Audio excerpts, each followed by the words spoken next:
Lucas y Ryan siempre habían sido buenos estudiantes, brillantes en informática, pero también con una peligrosa mezcla de curiosidad y arrogancia juvenil.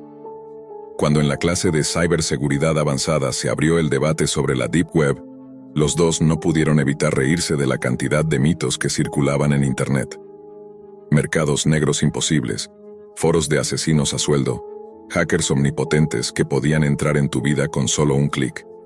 Para ellos, todo era un cuento exagerado, hasta que alguien en el aula mencionó las famosas páginas de sicarios. «Eso no existe, son scams», dijo Ryan girando la silla hacia Lucas. «Lo que hacen es estafar a idiotas que creen en eso».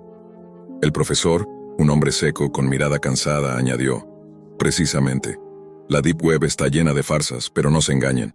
En esa cloaca también existen quienes mezclan lo ficticio con lo real. Y ahí está el peligro». Esa frase se quedó grabada. Esa misma noche, entre risas y cervezas, ambos tuvieron la gran idea. ¿Y si ellos mismos creaban un sitio falso de sicarios como experimento social? Una mezcla entre proyecto académico y broma pesada.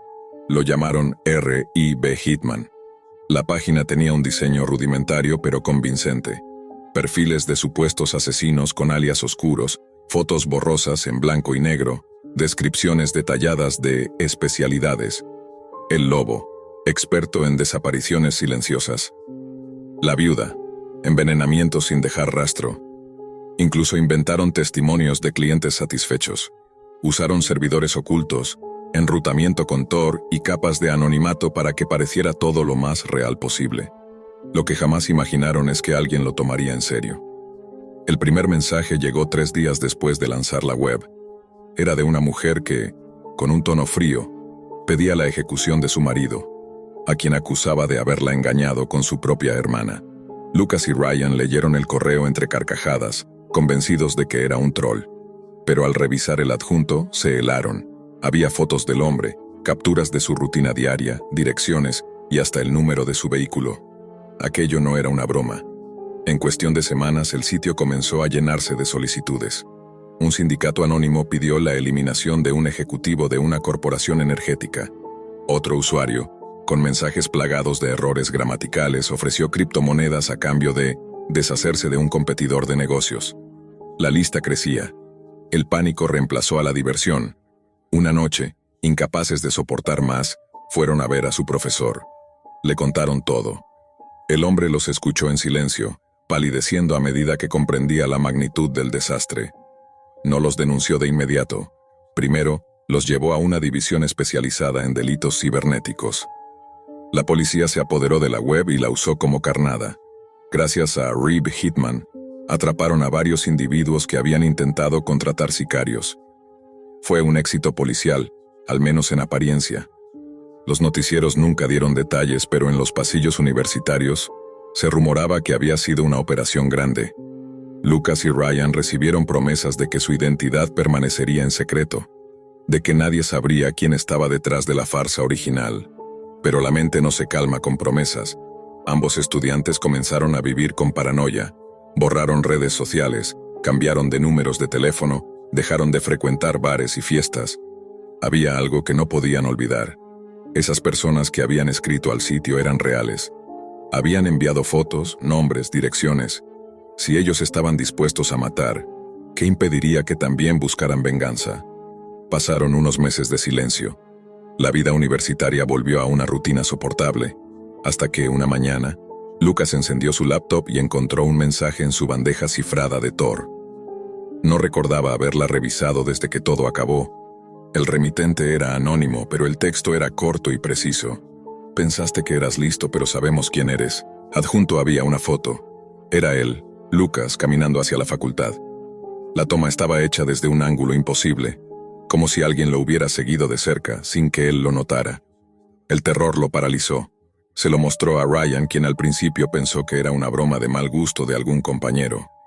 Pero cuando días después, Ryan recibió un sobre bajo la puerta de su apartamento con una copia impresa de la misma foto, dejó de reír. Decidieron mudarse.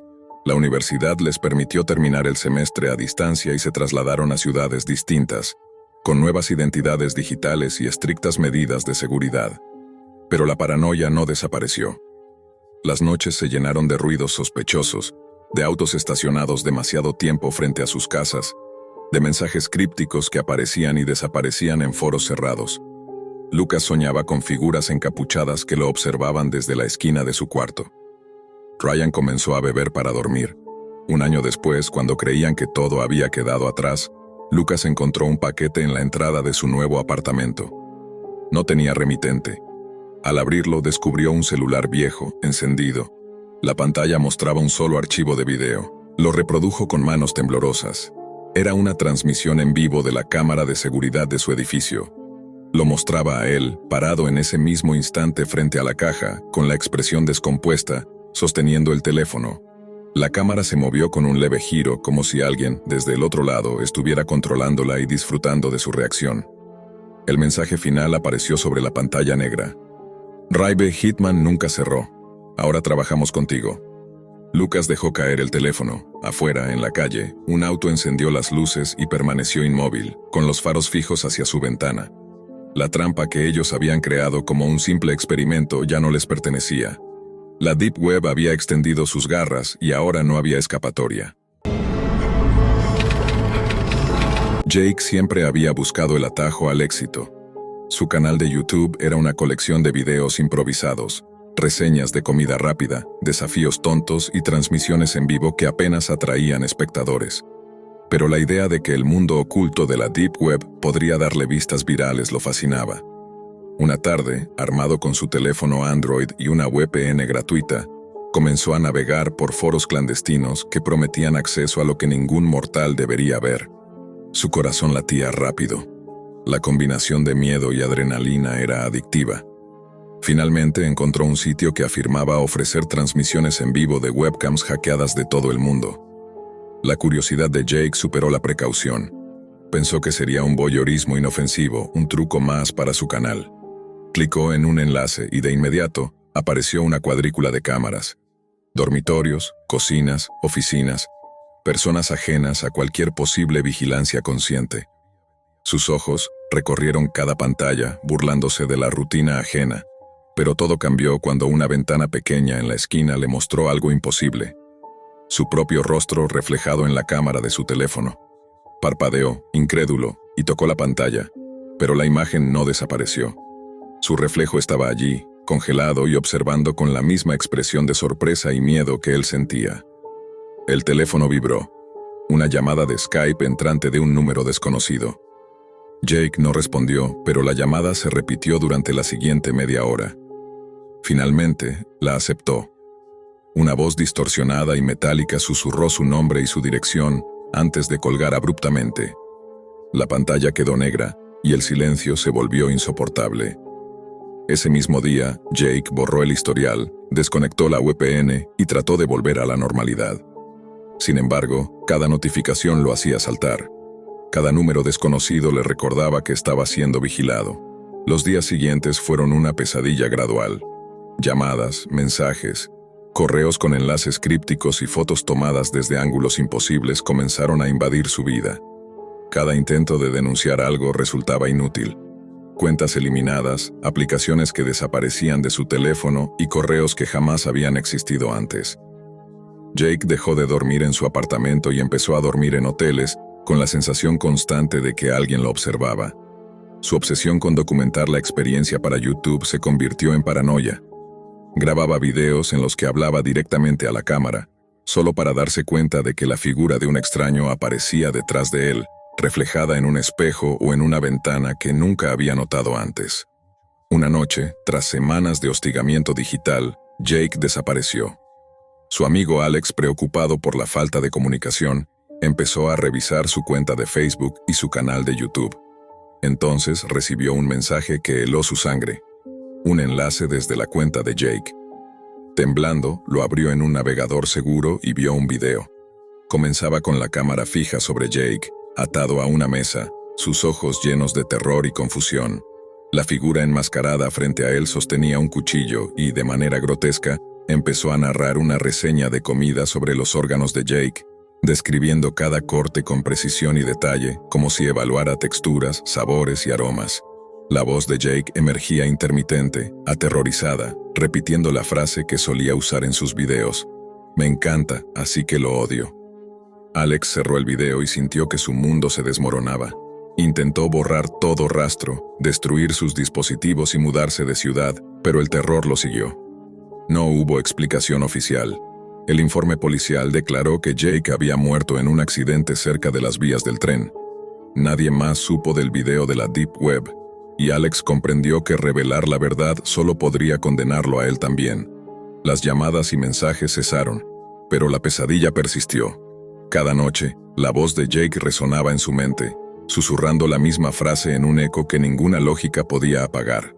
Y entonces, una noche, mientras Alex intentaba dormir en un apartamento vacío, escuchó el sonido familiar de notificaciones en su teléfono. Tembloroso levantó la mirada hacia la pantalla, y allí estaba un mensaje sin remitente. Una sola línea que hacía que el corazón le explotara en el pecho. Alex, tú sigues. El terror ya no era virtual. Estaba en cada sombra, en cada reflejo, en cada respiración. La Deep Web, con su red infinita de ojos invisibles, había encontrado una manera de trascender la pantalla, y ahora Alex comprendió que no podía escapar. La voz de su amigo, mezclada con la suya propia, repetía una última vez. Me encanta, así que lo odio. Y mientras la oscuridad lo envolvía, entendió que en la Deep Web, mirar podía ser más peligroso que ser visto. Alex nunca había sido un tipo valiente, pero su adicción a Internet lo había convertido en un explorador de lo prohibido. Pasaba horas inmerso en foros, descifrando enlaces crípticos y siguiendo pistas que para cualquier otro usuario serían simples cadenas de caracteres sin sentido. Sin embargo, él había oído hablar de algo que prometía llevarlo más allá de los límites conocidos. El nivel 4 de la Deep Web. Los rumores decían que allí no solo se compartían secretos gubernamentales, sino que se exhibían experimentos que rozaban lo inhumano. Nadie que hubiera entrado había vuelto a hablar de ello, y ese misterio era un imán para su curiosidad. Durante días, Alex navegó sin dormir. Su habitación se convirtió en un santuario oscuro de pantallas encendidas y cables enredados. Cada foro, cada archivo, cada enlace lo acercaba a lo que buscaba, y con cada clic sentía una mezcla de temor y excitación que lo mantenía despierto toda la noche. Finalmente, llegó a un sitio que se anunciaba con un logo borroso y una cuenta regresiva encriptada. Al abrirlo, lo recibió un desfile de imágenes distorsionadas, armas experimentales, diagramas de tecnología clasificada y documentos sobre proyectos que ni siquiera los historiadores conocían. Su corazón latía con fuerza y, sin pensar, descargó un archivo comprimido que prometía ser la clave de nivel 4. Fue entonces cuando su computadora se apagó abruptamente. Pantalla negra, reinicio. Cuando volvió a encenderse, solo había un archivo de texto en el escritorio. No lo hagas de nuevo. Alex se rió nerviosamente, convencido de que era algún tipo de broma. Pero la advertencia se quedó en su mente, susurrando un temor que no podía identificar. A pesar de ello, no pudo resistir la tentación. Días después, su ansiedad pudo más que el miedo y volvió a intentar acceder al sitio. Esta vez, el terror se materializó de forma tangible. Su disco duro estaba completamente vacío. Todos sus archivos, sus proyectos, su historial de exploración desaparecieron como si nunca hubieran existido. Pero lo que más lo heló no fue la pérdida digital. Bajo su puerta, encontró un sobre grueso y pesado. Dentro, fotos de él y de su familia, tomadas desde ángulos que solo alguien dentro de su propia casa podría capturar. Una nota escrita con letra clara decía: «Sabemos dónde vives. Para». Alex llamó a la policía, describiendo la situación con palabras que sonaban más a delirio que a realidad. Los oficiales revisaron su casa, sus alrededores, sus dispositivos electrónicos, pero no encontraron rastro alguno del remitente. La sensación de estar vigilado creció hasta convertirse en paranoia crónica. Cada ruido en la noche, cada sombra en el pasillo, lo hacía saltar. Cerraba puertas y ventanas compulsivamente, revisando cerraduras y cámaras de seguridad, aunque sabía que nadie podría protegerlo de lo que había desencadenado. Una noche, mientras dormía apenas unos minutos antes del amanecer, despertó con un dolor punzante en el brazo. Frente a él, Un hombre encapuchado se inclinaba, inyectándole algo con una jeringa. La oscuridad de la habitación parecía absorberlo todo, y Alex solo pudo sentir cómo la conciencia se le escapaba mientras escuchaba un murmullo que parecía provenir de todas partes y ninguna a la vez. Cuando recobró el conocimiento, la habitación estaba vacía, y lo que antes había sido su computadora estaba desmantelado, sus componentes principales desaparecidos. Sobre el escritorio, una nueva nota. Tienes suerte de estar vivo. A partir de esa noche, Alex cambió de ciudad, cambió de número de teléfono, incluso su apariencia. Cada noche revisaba las cerraduras, se asomaba por las ventanas y escuchaba el menor crujido, temiendo que las figuras sombrías que lo habían rastreado encontraran la manera de alcanzarlo de nuevo. Su vida se convirtió en un ritual obsesivo de precaución y paranoia. Pero aunque se prometió nunca más volver a la Deep Web, la curiosidad seguía susurrándole en la cabeza. Cada notificación, cada correo sospechoso, cada noticia sobre filtraciones gubernamentales lo hacía temblar de miedo y deseo al mismo tiempo. Había visto demasiado, había tocado algo que no debía, y la certeza de que alguien, o algo, aún lo vigilaba, lo acompañaba en cada sombra, incluso en los momentos más breves de sosiego. Cuando creía estar a salvo, sentía la mirada invisible recorriendo cada rincón de su nuevo hogar. Cada vez que cerraba los ojos, las imágenes de los experimentos prohibidos, los archivos secretos y la advertencia que había ignorado lo perseguían, recordándole que algunas puertas no deberían abrirse jamás. Y aunque su vida continuaba en apariencia normal, en su interior la sensación de amenaza nunca lo abandonaba. El miedo se había convertido en su sombra permanente, y la línea entre lo real y lo virtual, entre la curiosidad y la obsesión, se había desdibujado para siempre. Alex intentó rehacer su vida, pero cada decisión se veía teñida por la paranoia que lo acompañaba. Compró un apartamento en un edificio antiguo, lejos del bullicio, con cámaras en cada esquina y cerraduras de alta seguridad. Incluso así, cada sonido nocturno le hacía estremecer. A veces creía escuchar pasos que no correspondían a ningún vecino, susurros entrecortados que no podía ubicar. Se despertaba varias veces durante la noche, revisando que todo estuviera intacto, asegurándose de que ninguna figura encapuchada estuviera acechando su hogar. Pero la Deep Web de alguna manera no lo había dejado ir.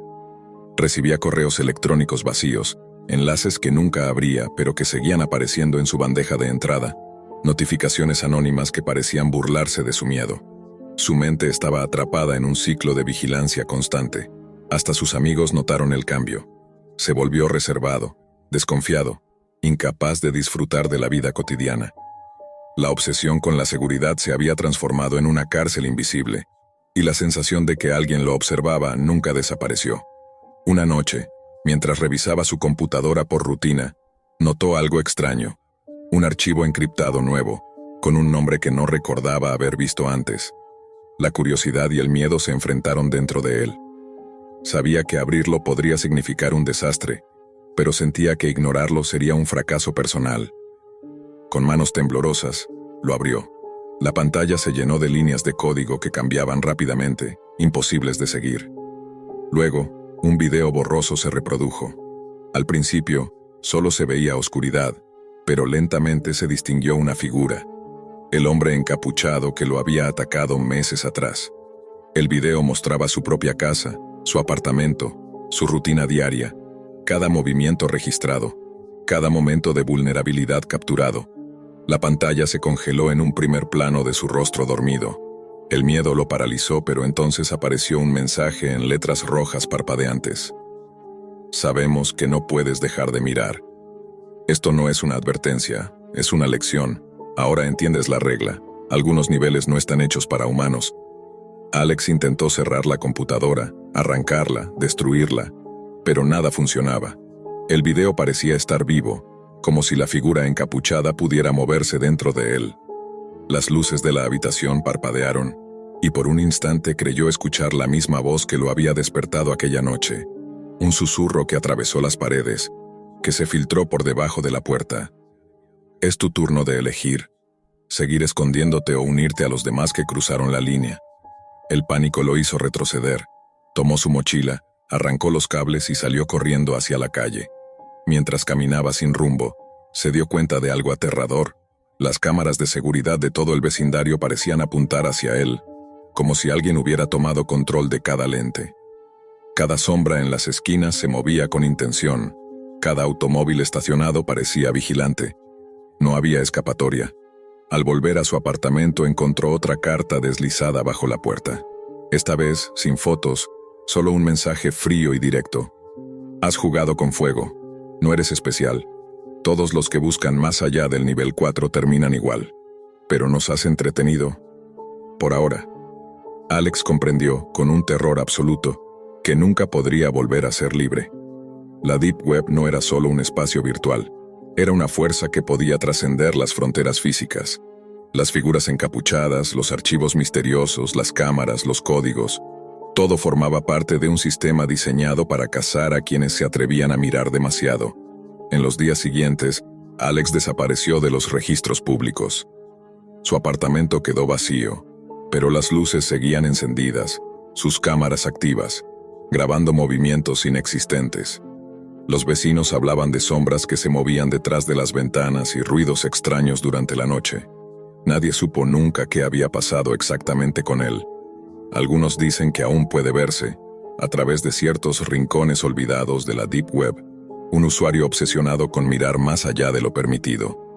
Otros aseguran que la figura encapuchada aún lo sigue, recordándole que la curiosidad tiene un precio que no se puede pagar con dinero, seguridad ni huida. El nivel 4 no olvida. Y Alex, como muchos antes que él, aprendió demasiado tarde que hay secretos que están destinados a permanecer enterrados. La advertencia estaba clara desde el principio. No lo hagas de nuevo. Pero la obsesión humana, la curiosidad y la ilusión de control son fuerzas que incluso la Deep Web más profunda puede aprovechar para dejar marcas que trascienden el mundo virtual, alcanzando la vida misma. Y así, la historia de Alex se convirtió en leyenda entre los exploradores de la Deep Web. Un recordatorio aterrador de que hay niveles que no deben tocarse, y de que mirar demasiado profundo puede hacer que la oscuridad te mire a ti, para siempre. Eric siempre había sido meticuloso con su trabajo, técnico informático, especialista en resolver problemas de conectividad, instalar routers y diagnosticar redes. Vivía en un mundo de cables, contraseñas y configuraciones. Para él, la seguridad digital era una segunda naturaleza. Cada puerto abierto, cada alerta de firewall, cada conexión no verificada le hacía sentir un frío en la nuca que obligaba a actuar de inmediato. Sin embargo, aquel martes todo cambió. El cliente, un hombre mayor con una oficina abarrotada de papeles y monitores antiguos, había llamado porque su internet se volvía loco de manera intermitente. Eric revisó los equipos, conectó su laptop a la red, hizo ping a varios servidores, y mientras ajustaba la configuración del router notó algo extraño. Un nombre de red inalámbrica desconocido que aparecía y desaparecía, una combinación aparentemente aleatoria de números y letras que no correspondía a ningún proveedor oficial. La curiosidad, un defecto que a veces lo acompañaba, le hizo desconectarse momentáneamente del procedimiento habitual y examinar aquel nombre extraño. Un clic accidental y su laptop se congeló. La pantalla parpadeó y, sin previo aviso, un navegador se abrió solo mostrando una ventana de chat. La tipografía era simple, inquietante en su neutralidad. Sal de esta red ahora. Eric rió nerviosamente, pensando que podía ser una broma de algún usuario cercano. Ignoró la advertencia y comenzó a explorar. La red parecía inofensiva al principio. Archivos raros, foros vacíos, enlaces crípticos que prometían información confidencial. Pero pronto la sensación de incomodidad se volvió aguda. Los mensajes comenzaron a aparecer en la ventana de chat, y no eran genéricos. Contenían sus datos personales, exactos, detallados, nombre completo, dirección, número de cuenta bancaria. Una línea tras otra se llenaba con información que solo él y su computadora sabían. El corazón le dio un vuelco. Quiso cerrar la ventana, apagar la laptop, pero la interfaz parecía desafiar cualquier comando. La pantalla comenzó a mostrar imágenes que Eric no podía procesar del todo. Cuerpos desmembrados, rituales extraños, sacrificios humanos, suicidios masivos. El horror no era solo visual, sino visceral. Cada imagen parecía moverse apenas un segundo antes de congelarse, y los rostros, algunos reconocibles vagamente, lo miraban con ojos vacíos, acusadores, implorantes. Cada clic lo sumía más en un abismo digital del que no podía escapar. Instintivamente, apagó la laptop. La luz del monitor se extinguió y el silencio llenó la oficina. Pensó que la pesadilla había terminado, pero el alivio duró apenas segundos. El computador del cliente, conectado a la misma red, encendió su pantalla automáticamente. Y allí estaba, una transmisión en vivo de la webcam de Eric.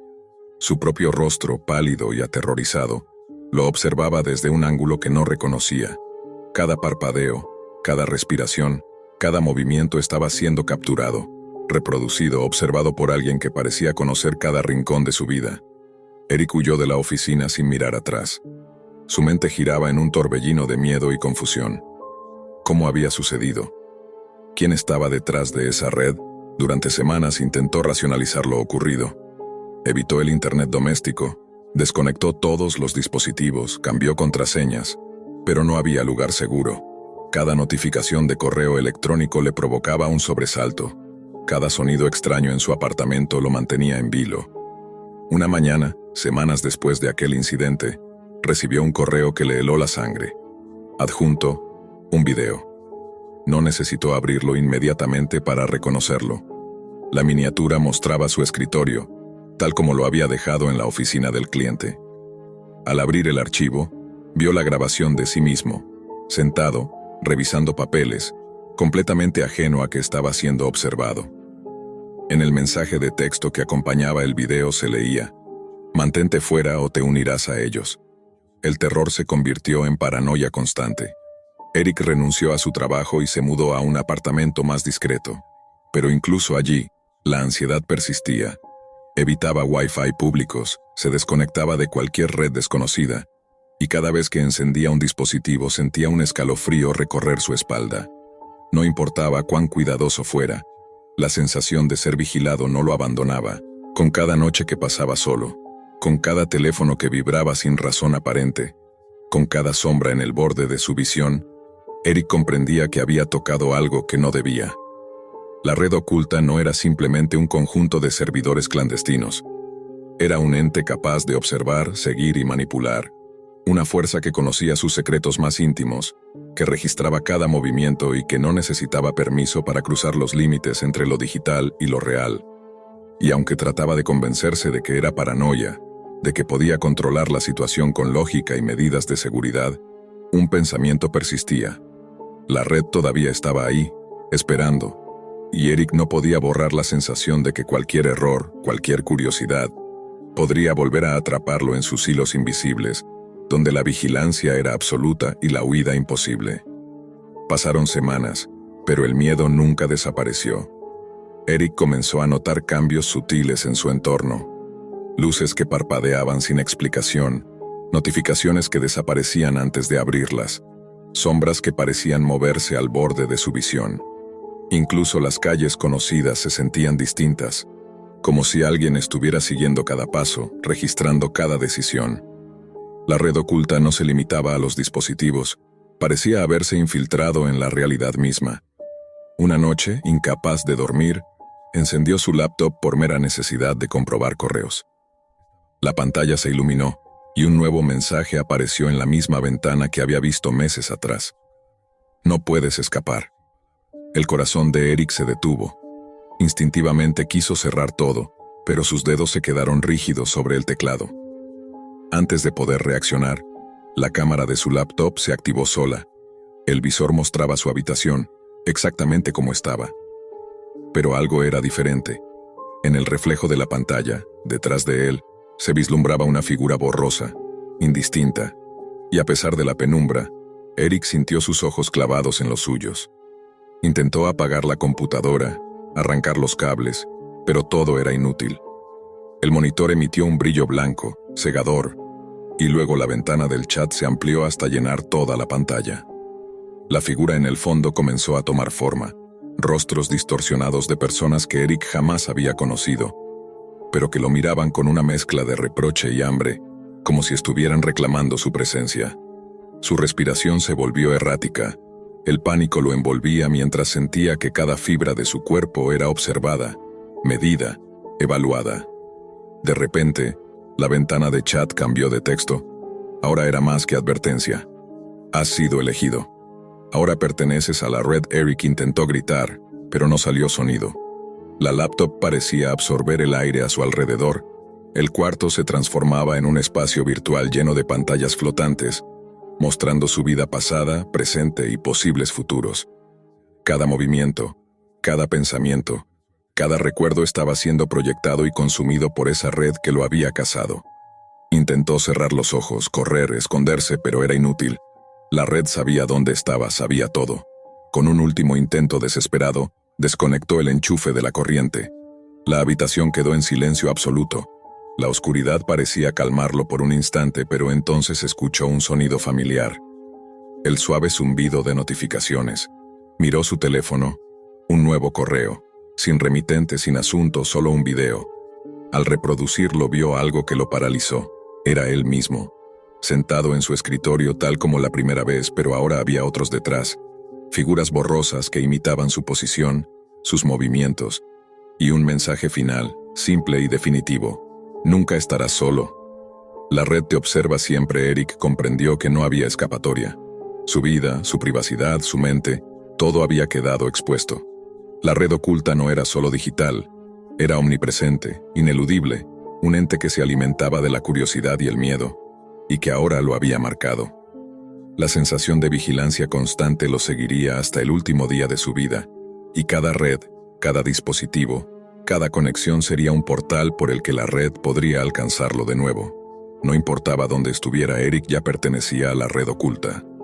Desde ese momento, evitó todo tipo de tecnología moderna, se mudó continuamente y vivió en aislamiento.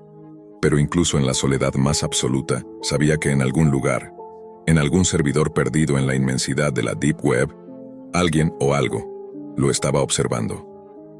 Cada parpadeo, cada suspiro, cada pensamiento era un registro más en la interminable red que ahora formaba parte de su vida. Y así la red oculta se convirtió en su perpetua prisión, invisible, implacable y eterna. Lo que voy a contarles no es fácil de digerir. Muchos pensarán que exagero, otros creerán que es un invento paranoico, pero quienes han sentido esas lagunas negras en la memoria, esas horas que desaparecen como si nunca hubieran existido, sabrán que lo que digo tiene un eco de verdad.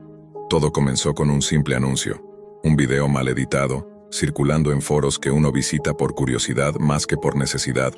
El título era atractivo: criptomonedas ecoamigables. Gana dinero alquilando tu tiempo. El video mostraba a una figura con máscara y voz distorsionada, como esos videos de advertencia que circulan en la Deep Web. Decía algo extraño. Somos seres de luz. Minamos criptomonedas usando tu cuerpo como intermediario.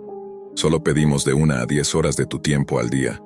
Tú dormirás, nosotros trabajaremos, y serás recompensado. 0 riesgos, 0 daños, una economía limpia, un contrato justo. Lo escuché varias veces, sonaba ridículo. ¿Quién podría creer que unas entidades usarían tu cuerpo para minar cripto? Era absurdo. Pero el detalle que lo hacía inquietante era la forma en que hablaban de contrato. Un archivo descargable, con términos legales extraños, casi imposibles de comprender. Entre párrafos y cláusulas ambiguas, se repetía una promesa. No serás dañado, no serás arrestado, no serás atrapado. Mientras cumplas las horas, recibirás tu pago. Al principio lo vi como una broma, pero me intrigaba. Tal vez un esquema piramidal, tal vez un simple scam digital. Lo que jamás imaginé era que el contrato no se firmaba con tinta, sino con algo mucho más íntimo: tu propia conciencia. Todo comenzó con un clic, un formulario sencillo, nombre, correo, dirección. Después un botón que decía, aceptar condiciones. Lo presioné y sin darme cuenta algo se activó dentro de mí. Esa noche dormí como siempre, pero desperté en mi oficina sentado frente al ordenador, con la ropa arrugada y un leve olor a sudor frío. Eran las 6 de la mañana y yo no recordaba haber ido allí. Al llegar a casa revisé el móvil. Mensajes no respondidos, llamadas perdidas, un calendario en blanco. Pero en mi billetera digital había una notificación: 0,003 BTC depositados.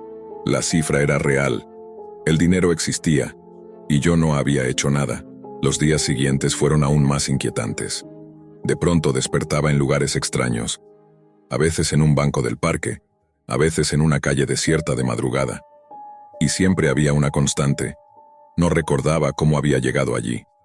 Una mañana, al entrar a casa, encontré un fajo de billetes en la mesa. No era mucho, pero sí suficiente para generar sospechas. Lo peor fue cuando comenzaron a llegar noticias en la televisión: robos en la zona, cristales rotos, cámaras que mostraban a un hombre encapuchado huyendo. Y lo perturbador: ese hombre tenía mi estatura, mi forma de caminar, mi chaqueta. Revisé mis propios bolsillos y encontré fragmentos de vidrio. No necesitaba más pruebas. Mi cuerpo estaba siendo usado. Intenté cancelar. Entré de nuevo al portal, busqué la opción de terminar contrato, pero solo aparecía un mensaje frío: no se puede cancelar. Duración mínima: 365 días. Horas asignadas: una diaria. Restante 342 pulgadas. Un escalofrío recorrió mi columna. De repente el contrato tenía un contador vivo, marcando los días que quedaban. Intenté contactar a alguien. Busqué foros, correos, chats ocultos. Encontré un par de personas que aseguraban lo mismo: lagunas negras, depósitos en criptomonedas, miedo constante. Pero todos repetían lo mismo: nadie había logrado romper el contrato. Uno de ellos incluso me advirtió: si intentas resistirte, te sacan igual. No sirve de nada, no luches. Solo cumple las horas y espera. Con el tiempo, mi vida se volvió una rutina de paranoia. Dejé mi trabajo formal. Entregué a mi perro a mis padres porque ya no podía cuidarlo. Me mudé a un piso pequeño, sin ventanas visibles, con cámaras de seguridad y candados reforzados. Pero nada importaba. Las horas siempre se cobraban. Podía estar encerrado, encadenado a mi propia cama, y aún así despertaba en otro lugar, con la sensación de haber sido manipulado como un muñeco. Cada vez que regresaba, el contador en la web disminuía, y con cada número que bajaba, sentía que algo de mí se iba desvaneciendo. Las criptomonedas seguían llegando. La billetera crecía. El dinero era real, tangible, podía gastarlo. Pero ya no me importaba, porque cada moneda parecía cargar un peso invisible, la certeza de que no era mía, sino de algo que me había usado. Algunas noches, frente al espejo, juraría que mis ojos brillaban con un reflejo extraño, como si otra presencia me mirara desde adentro. Mis movimientos eran menos míos. Mi voz sonaba hueca, lejana, y los rumores en el vecindario no ayudaban. Robos, incendios provocados, personas heridas, todos en un radio cercano a donde vivía. Las cámaras de seguridad a veces me mostraban caminando solo, en plena madrugada, con un bulto en las manos. Un guante. Eso era lo que era ahora. Un guante vacío para algo que no mostraba su rostro. Quedan 3 meses, 90 días marcados en rojo, como una cuenta regresiva que no se detiene. Cada minuto prestado se siente como una amputación invisible, como si mi alma fuera partida en pequeños fragmentos, liquidados en cada transacción digital. He considerado huir. He considerado entregarme a la policía, confesarlo todo. ¿Pero qué dirían? ¿Cómo explicar que un contrato invisible me obliga a salir cada noche, a robar, a destruir, a moverme como un criminal sin voluntad propia? La única certeza que tengo es esta: cuando el contrato termine, no sé si algo de mí seguirá existiendo. Tal vez me liberen, tal vez me dejen vacío. Tal vez mi cuerpo siga, pero mi conciencia ya no. Lo que sí sé es que cada moneda que recibo no es ganancia, es deuda. Y el interés se cobra con lo único que no se puede recuperar: el alma. Ese es mi testimonio. Un contrato firmado con un clic, pagado con horas de vida. Un año reducido a obedecer, a esperar, a ser usado. Y un futuro que no promete libertad, sino silencio. Así que, si alguna vez ves un anuncio parecido, si escuchas esa voz distorsionada hablando de criptomonedas ecoamigables, huye. No lo abras, no lo mires, porque no es un negocio, es una condena, y yo soy la prueba viviente, o al menos lo era. Pensé en borrar todo rastro de mí de Internet. Cerré redes, cambié contraseñas, desconecté cámaras, pero el portal seguía ahí, como un latido que no podía silenciar. Cada noche, antes de dormir, revisaba el contador. Quedaban 89, luego 88. El número caía con una paz cruel, como quien descorcha una botella al ritmo de un ritual. Me prometí que no iba a ceder, que no iba a facilitar nada. Me até las manos con un cinturón, aseguré mis tobillos con bridas gruesas y me dormí en el suelo, frente a la puerta, con una cadena dando 2 vueltas a la cintura y otra al picaporte. Desperté con las bridas cortadas en diagonal, como si alguien las hubiese despellejado con precisión clínica, y con una llave desconocida en el bolsillo. En la pantalla, restante 87. Esa mañana encontré un recibo arrugado de una bodega a las afueras, pagado en efectivo. Alquiler de un trastero por 3 meses. No recordaba haber ido, pero mis pies tenían polvo arcilloso y en la suela de mis zapatillas había hierba seca que no existía en mi barrio. Fui hasta allí de día, con el estómago hecho un nudo. El encargado me saludó con familiaridad. Dijo mi nombre sin titubear. Me dio paso como si viniera todos los días. La persiana del trastero 47 chirrió al subir. Dentro había cajas numeradas, guantes, botas, una chaqueta idéntica a la mía con parches cosidos por dentro, una linterna con baterías nuevas, 2 teléfonos viejos sin tarjetas y un espejo pegado a la pared. También un papel plastificado colgado con una chinche. Rutina 47. Entrar, tomar, salir. Nunca dejes rastro. Si despierta, calmar. No supe si ese "sí despierta" me hablaba a mí o a quien me vestía por dentro. Pensé en quemarlo todo. Pero mientras sostenía el mechero, noté una punzada detrás de los ojos, un zumbido bajo como un enjambre. Mis dedos se apagaron por cuenta propia.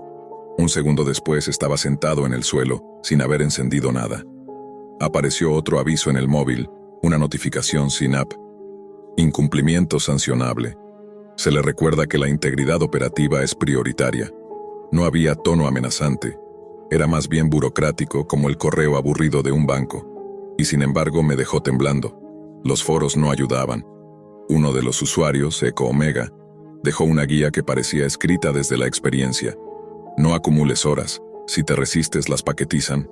He visto a gente con 5 horas de golpe y regresan con las pupilas como alfileres, las uñas llenas de tierra, la sonrisa mal puesta.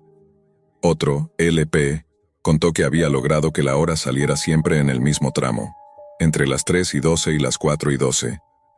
La regularidad te salva la cabeza, escribió. Sabes cuándo caer y puedes preparar el entorno. Me aferré a esa idea como a un salvavidas. Ajusté mi vida entera para que ese tramo fuese un vacío controlado. Puse alarmas cada 10 minutos. Dejé notas en la nevera, en el espejo, en la puerta. Te van a sacar, no confíes. Si puedes, graba. Compré una cámara con batería de 10 horas y la clavé al techo, apuntando a mí mismo. La primera noche que lo grabé, lloré al verme. No por lo que hacía, porque no hacía mucho apenas levantarme, estirar cuello y hombros, sino por cómo me levantaba. La suavidad, la economía del movimiento, el modo en que mis manos palparon mis bolsillos antes incluso de que mi torso quedara recto, como si comprobar mis pertenencias fuese un reflejo ancestral. Yo nunca me levantaba así. Nunca me toqué el mentón para sentir si había barba, ni hice ese gesto absurdo de mirar al techo, como quien calcula un ángulo.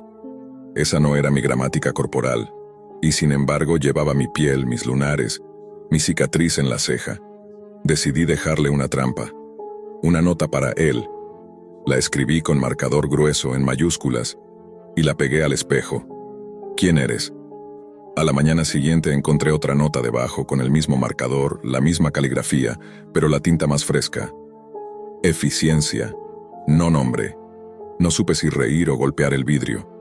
Opté por guardar aquella respuesta en el bolsillo, como si fuera un trofeo miserable. Más tarde, sin querer, descubrí algo peor. La M de nombre estaba escrita exactamente como la mía. Una M con la segunda pata más larga.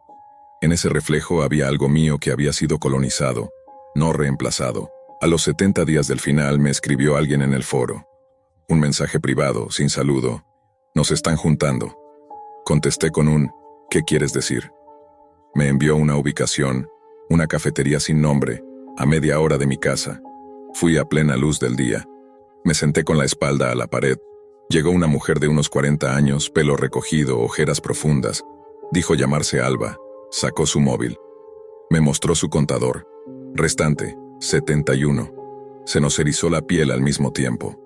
La misma hora de extracción, el mismo texto del contrato, el mismo recibo de trastero, el mismo mensaje burocrático, dijo. Apoyó la frente en las manos. Yo he despertado con barro hasta los codos, con olor a gasolina en el pelo. Llamé a mi ex, me dijo que deje de hacerme la víctima, que busque terapia. Me reí sin ganas. Si encuentras una terapia para esto, me la recomiendas. Nos vimos 3 tardes seguidas. Hablábamos como náufragos, y la cuarta noche ambos despertamos con las manos marcadas por la misma sustancia pegajosa, un residuo negruzco que no fuimos capaces de identificar. A la mañana, las noticias. Un incendio en un cobertizo industrial, sin víctimas, con cámaras desconectadas durante 14 minutos. Cerré la pantalla y sentí náuseas. Llamé a Alba. No contestó. Escribí en el foro. Nadie respondió. 3 días después, su contador dejó de actualizarse.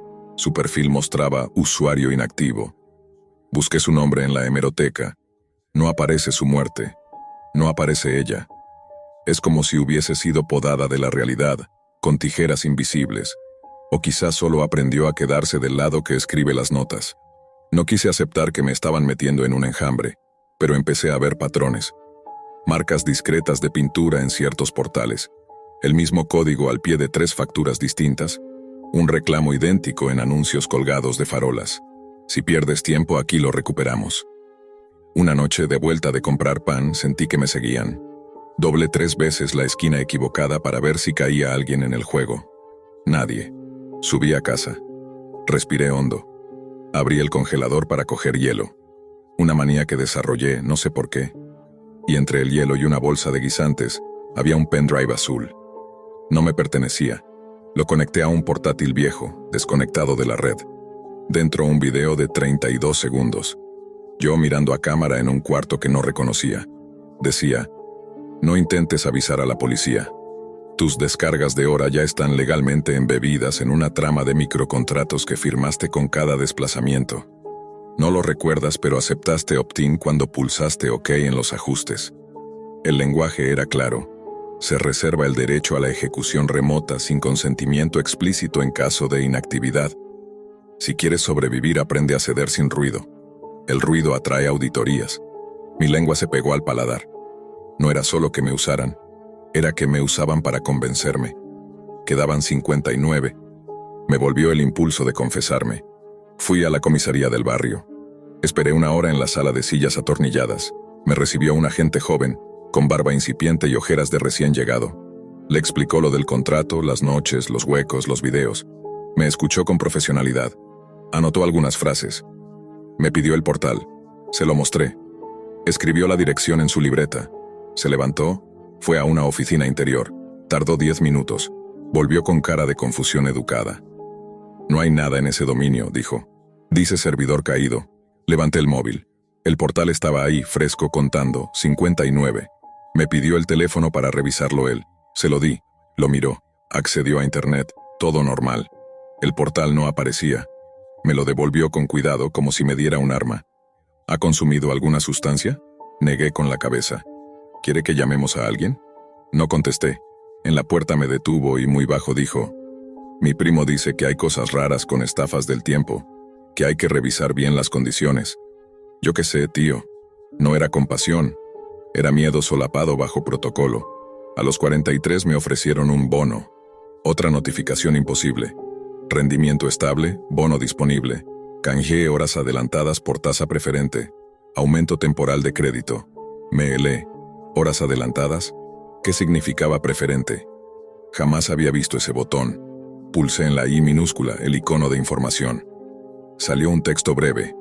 El bono reduce el tiempo de permanencia por día a 40 minutos durante 10 días, a cambio de 2 horas concentradas al final del ciclo. Imaginé lo que significaba.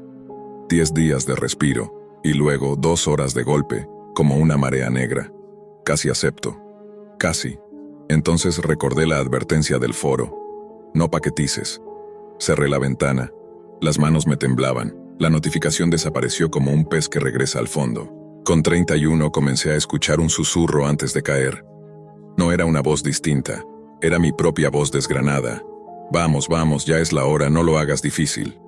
Me di cuenta de que él ya no se conformaba con moverme. También quería hablar por mí. Ese fue el punto de quiebre. Decidí hacer algo que no debía hacer, responder. En el marco del espejo escribí con rotulador rojo pequeño, en un ángulo que quedaba oculto desde la puerta. ¿Qué pasa cuando termine? La respuesta tardó 3 noches en aparecer. La tinta estaba negra, el trazo seguro. Depende del desempeño. Volví a preguntar, ¿qué eres? La respuesta, agregado. Toqué la palabra con el dedo. Agregado, como un material hecho de piezas más pequeñas como la grava que se compacta para construir. Agregado como una conciencia hecha de muchas conciencias. Con 19 el portal mostró por primera vez un icono nuevo. Una hoja con una marca de agua. Informe disponible. Pulsé. Era un reporte aséptico. Tareas completadas, 346. Incidencias, 0. Evaluación de riesgo, baja. Sugerencia, posibilidad de permanencia. Al final, una firma digital ilegible y una frase. Gracias por su colaboración con una economía circular de tiempo. Me reí con un ruido opaco. La palabra circular me dio náuseas. Cerré el portátil. Lo metí en el horno. No lo encendí. Me limité a sentir el metal frío, como si así pudiera enfriar también el flujo invisible que me atravesaba. Con 14, soñé con la perra que ya no estaba conmigo. En el sueño me olía las manos como antes, con esa paciencia infinita, y luego se apartaba, como si algo en mí la asustara. Me desperté llorando sin sonido. Hice una lista de cosas que recordaba de cuando era solo yo. El olor a lluvia en las cortinas, la primera vez que me salió mal un arroz, y aún así lo comimos riéndonos. La sensación de cruzar la calle sin mirar el semáforo cuando no venía nadie. Cada recuerdo parecía requerir permiso de una aduana interna. ¿Puedo pensar esto? ¿Puedo tocar esto? Y aún así, seguí anotando, como si escribir fuese levantar sacos de arena contra una crecida. Con 10 volví al trastero 47. Quería encontrar un cierre. No hallé nada que no hubiese visto, salvo un clavo oxidado en el suelo. Lo recogí y me lo guardé. No iba a hacerme nada con él. No quería convertirme en el villano de mi propio cuerpo. Pero necesitaba un peso contundente, un objeto simple, algo que no fuera una clave o un QR o una política de privacidad. Algo que existiera fuera de la pantalla. De vuelta en casa clavé ese clavo en el marco de mi puerta, solo para poder decir, esto lo hice yo. Cuando quise fotografiarlo encontré mi cámara con la tarjeta vacía. Otro yo había limpiado los rastros mientras yo compraba leche. Con 6 conté los azulejos del baño al milímetro, para no pensar. Con 5 me quedé dormido con la luz encendida y desperté con la luz apagada y una bombilla fría en la mano. Con 4 un conocido me escribió, ¿todo bien? Anoche te vi cerca del río. No fui capaz de contestar. Con 3 recibí un correo sin remitente. Finaliza bien y no te faltará nada.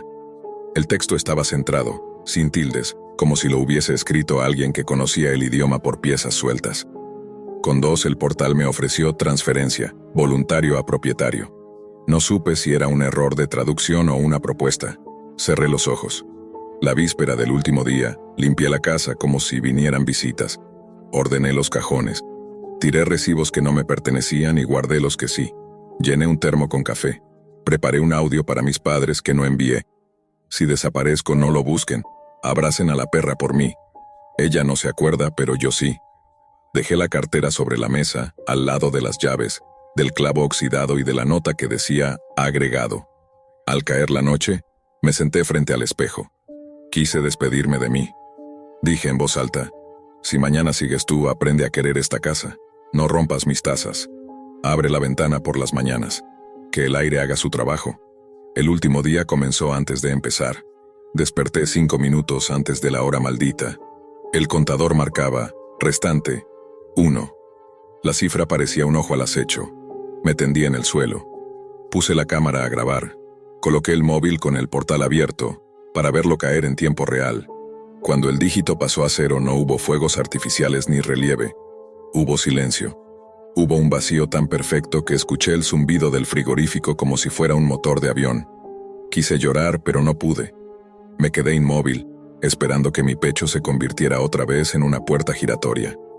Pasó 1 minuto, 2, 5. Nada. Me reí. Me reí como alguien que sale del agua y tose. Me dolió la garganta. Se acabó, dije con una voz que no reconocí. Se acabó.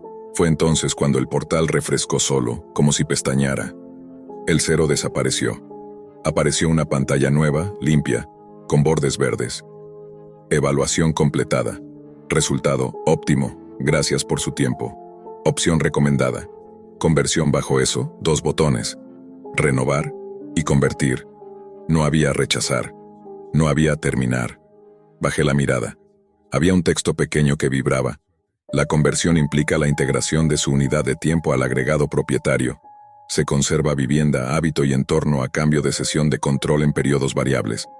Ventajas: estabilidad, flujo constante, eliminación de ansiedad por extracción.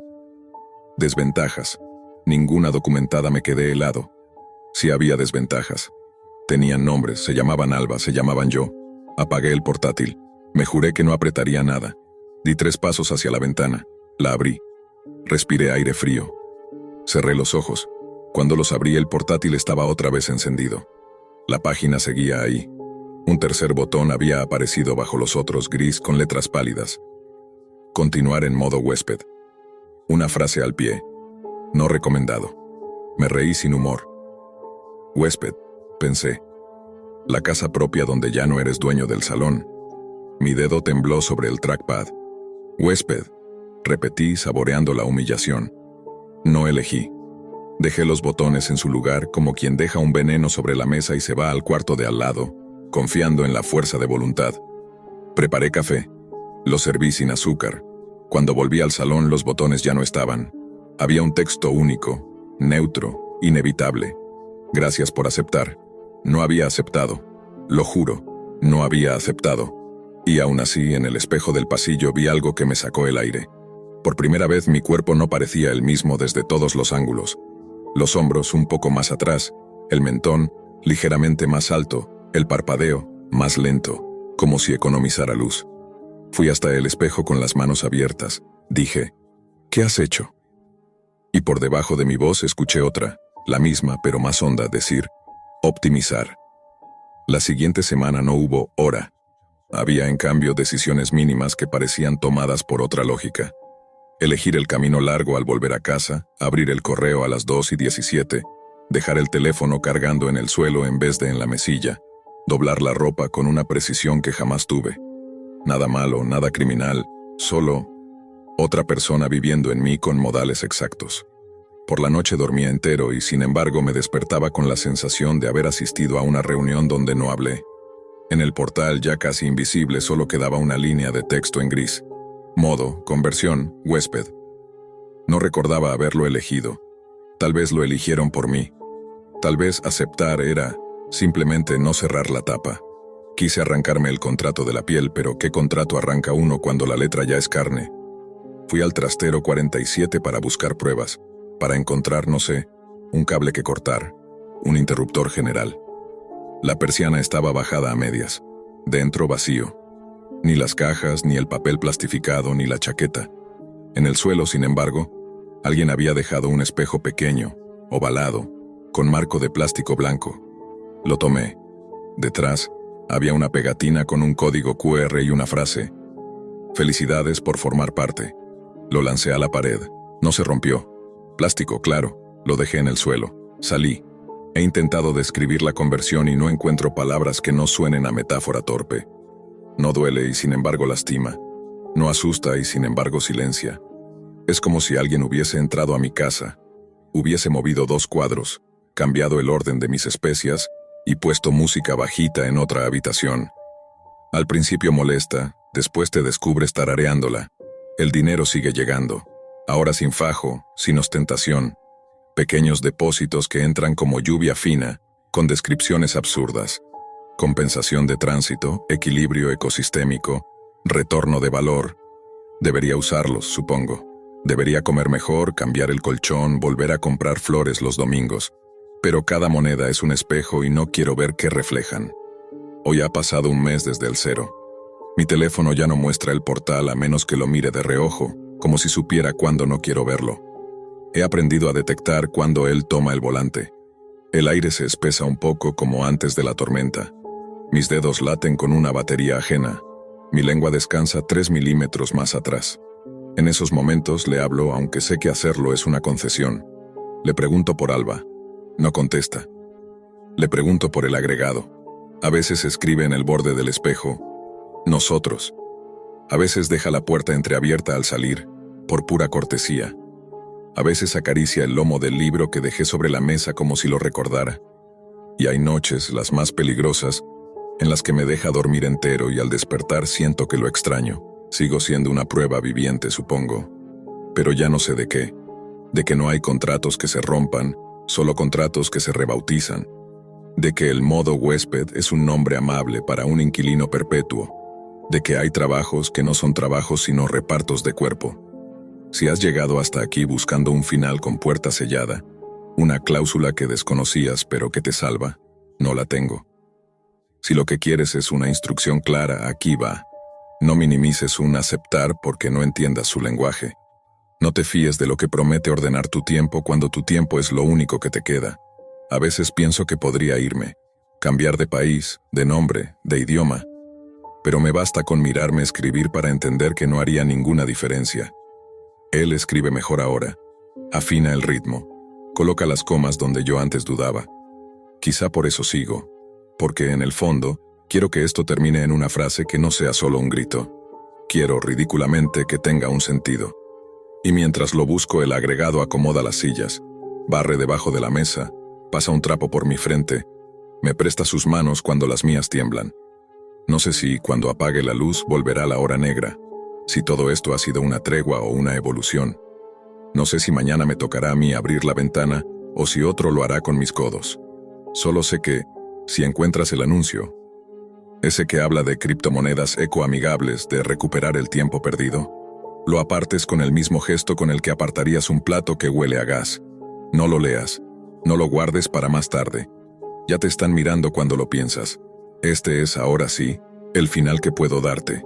El agregado acaba de dejarme 2 palabras sobre el cristal empañado del baño, escritas con la yema de mis dedos. No son una amenaza, no son una orden. Son un parte de guerra mínimo, frío y cordial. Dicen, turno tuyo. Cojo el clavo oxidado de la mesa no para herirme ni para romper nada. No sirve de nada. Sino para sentir su peso real mientras termino de escribir. Respiro. Apago el portátil. Dejo la ventana abierta para que entre aire.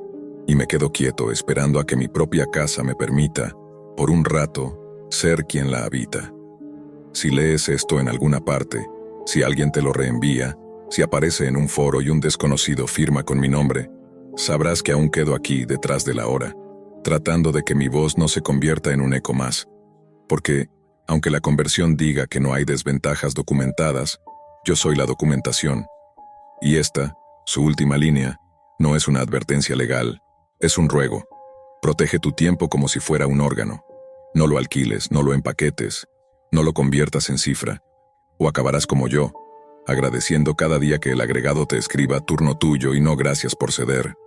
Y cuando llegue ese día, porque llega, entenderás que la libertad ya no suena como antes. Suena a silencio compartido, suena a pasos que das y no sabes de quién son. Suena sobre todo a una puerta que creías tuya y que sin ruido se aprendió a abrir desde fuera.